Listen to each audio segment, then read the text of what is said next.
The world's poorest nations face a tidal wave of debt, as debt repayments to China are hitting record highs in 2025.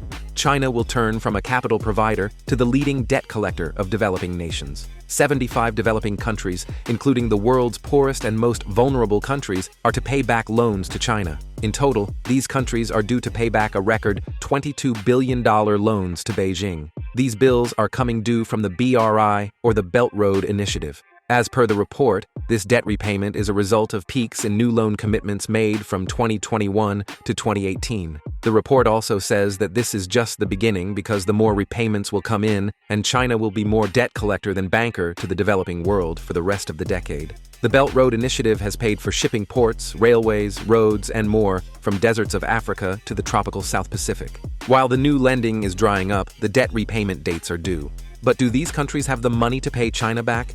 Well, maybe not. So they are cutting back on health, education, and climate mitigation. The BRI was launched by China in 2013. It promised to build massive infrastructure in these countries, which 150 countries are a part of. These projects came with massive loans from China, and the bill is due now. China has become the world's largest supplier of bilateral loans, peaking at over $50 billion in 2016.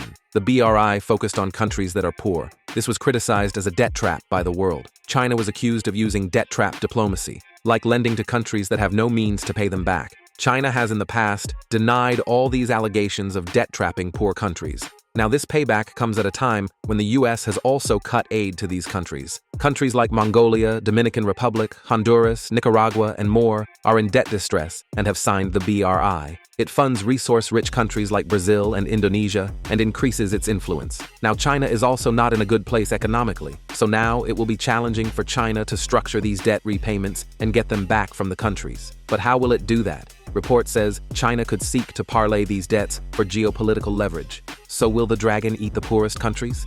Well, time will tell. If you like this video, then like, share and subscribe to ET Now.